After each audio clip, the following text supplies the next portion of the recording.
Tem. Sue, would you like, since Lamar, would you like to come on back to the dais? Or you have 7 minutes.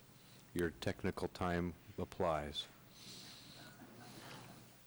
Thank you, Mr. Mayor Pro Tem. I apologize that I've kicked our finance director out of his seat. Bill, is this a junior analyst you've just hired for the evening?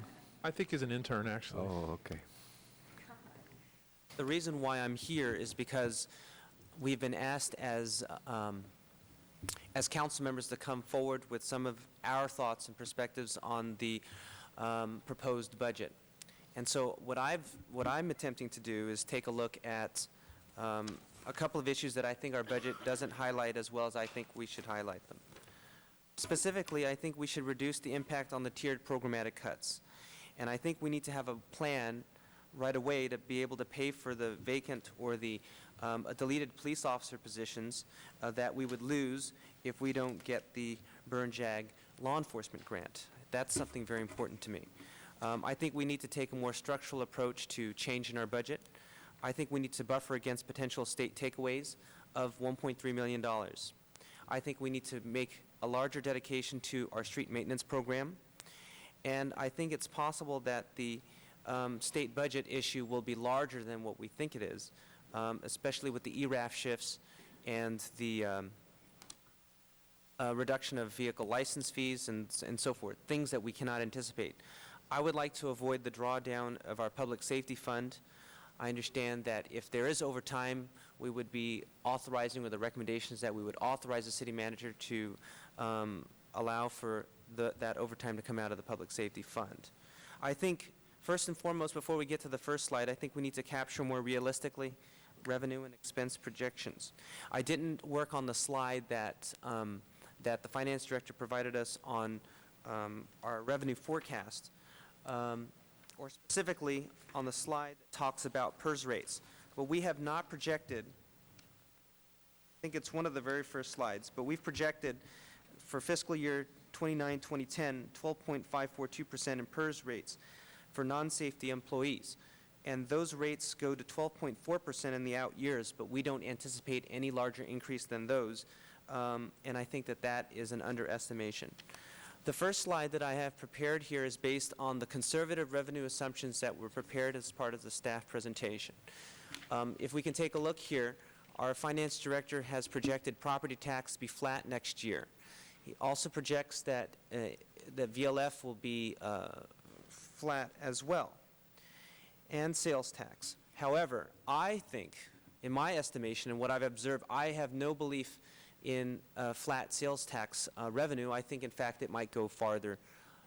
We might see a dip from current year sales tax receipts. In fact, the previous projection was 8% loss. It was revised to 10. So I could see that the number might go even farther down than what we might project it to be.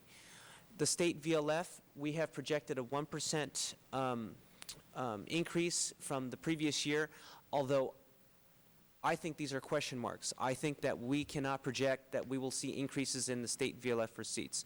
In fiscal year 2010-2011, property tax is projected by our staff to increase 2.5% over the previous year. However, again, there's no indication that we will increase our property tax receipts given the current economic situation. I would say 0%, and then perhaps account for a 2% increase in the year after that. Similarly, with VLF, 2.0 is what I think, not necessarily the 3.5% increase over the fiscal 2009-2010. Similarly with sales tax, there's reason to think that sales tax receipts have not bottomed out, that we might go farther. And so I think that the bottom of our receipts might happen in the year 2010-2011, not next year.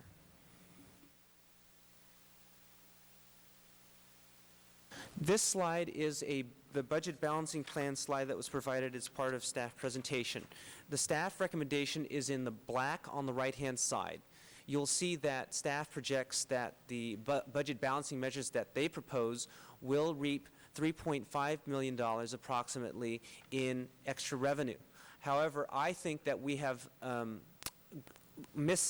underestimated a few things. Personnel cost savings. The number that was provided by staff is roughly 2.7 or 2.6 somewhere around there, a little bit over 2.5% of total compensation for general fund, $850,000. I think at the very least we need to assume total compensation decrease of 5%. That's $1.575 million in the general fund total compensation. Citywide cost savings, I'll go into those later, but I have some other ideas about how we might be able to enhance those. Revenue items as well. Program and service reductions, the proposal from staff was $1.49 million in reductions in the tiered cuts.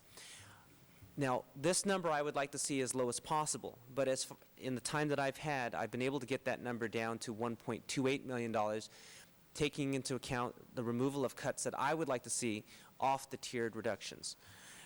My recommendation would reap a surplus of $1.18 million projected. Staff's recommendation is a $306,000 surplus. With a reduction because of our reduced salary discounts, staff's proposed operating surplus would be $240,000, and they propose that that money be redirected to support our street maintenance program, a shift that I support. But I think that given what we've heard tonight, we have no indication to believe that news will improve. My proposed surplus would be over $1 million. With the proposed 2009-2010 budget, I suggest 2 additional budget balancing proposals to enhance our revenue. Specifically, staff has proposed an audit of our business license tax, but I think there are more business license fees to be reaped from landlords or property lessors. And that, after having talked with staff, would net somewhere around $20,000 to $30,000. I put $25,000 here. Council has already voiced its support of exacting tax or fees from landlords. Cost recovery from at-fault party for public safety response could reap possibly $25,000. This is recovery of costs from public safety response due to the fault of someone, say, in a car accident. Those are costs that are currently borne by the whole community because we do not pass those costs on to those who are at fault in those situations. Now, this is not ambulance because ambulance can be covered by insurance. This is our police and fire response. With regards to citywide cost-saving measures, the citywide overtime reduction was proposed at $150,000. Most of that would fall on the shoulders of public safety. However, our overtime expenditure is in the neighborhood of $2 million across all departments. I suggest that we can continue to work on reducing overtime, and I propose a $350,000 reduction in citywide overtime. And I hope that those overtime reductions can be spread across all departments, not just our public safety units. I believe that there are operational cost savings to be reaped via the negotiation in the MOU of a 410 work week. This is in line with our sustainability goals, and I think that we could save, if I know that having talked with staff, closing City Hall for 5 days might have reaped $30,000. We could extrapolate that in terms of how many tens of thousands of dollars in energy savings. I propose that we save $100,000 by negotiating this as part of our MOU. Personnel cost savings. I believe that personnel cost savings in the terms of our labor negotiations has been grossly underestimated. This is only a 2.7% projection in reduction of personnel costs. And given what other jurisdictions have seen, I think that is an extremely modest and underestimated figure. I think we need to estimate at least a 5% reduction in total compensation across all funds, but specifically the general fund.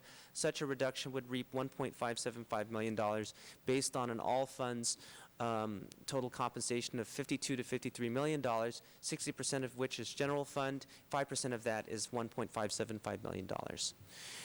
Now getting to the Tier 1 and Tier 2 reductions.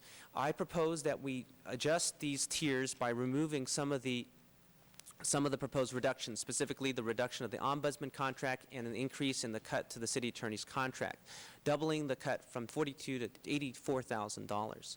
That would be, the revised figure would be $459,000 in cuts. That would be an increase.